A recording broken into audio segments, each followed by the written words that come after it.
Welcome to our channel. Today we how to download Final Cut Pro effects from Motion Templates, detailed guide step by step clearly. To begin, launch the Motion application on your Mac. Once the program opens, navigate to the File menu at the top left corner. From the drop-down, select Open Template. Locate the Motion template you wish to download effects from. Once you have found it, click on it to open. You will see a range of effects and elements displayed in the canvas area. Select the effects that you want to download. You can preview each effect by clicking on it in the Properties panel. To customize an effect, you can adjust the parameters in the Inspector panel on the right. After making your adjustments, go to the File menu once again. This time, choose Export as Final Cut Pro Effect. In the Export dialog, name your effect and choose a save location.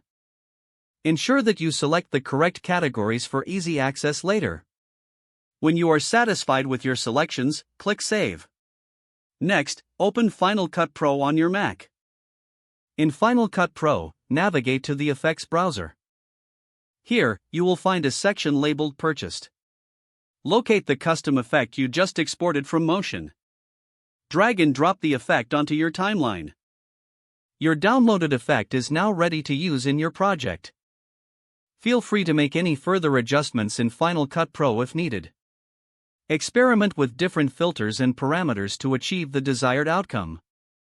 Now you are equipped to download and integrate Motion templates directly into your Final Cut Pro workflow. If the page does not load, refresh the browser or try again in a private or incognito window. Make sure you are using the correct email address, then retype it carefully to avoid small typos.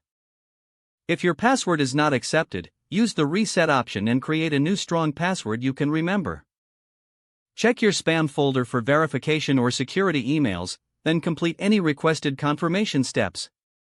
Enable two-factor authentication if available to improve account security and reduce unauthorized access risk. After signing in, review your profile details so your contact information and settings are accurate and current. If you see an error message, note it down and try again after restarting your device and internet connection. Log out when you finish, especially on shared devices, to keep your account and payment information secure. If the page does not load, refresh the browser or try again in a private or incognito window. Don't forget to like this video and subscribe to our channel for more step-by-step tech guides.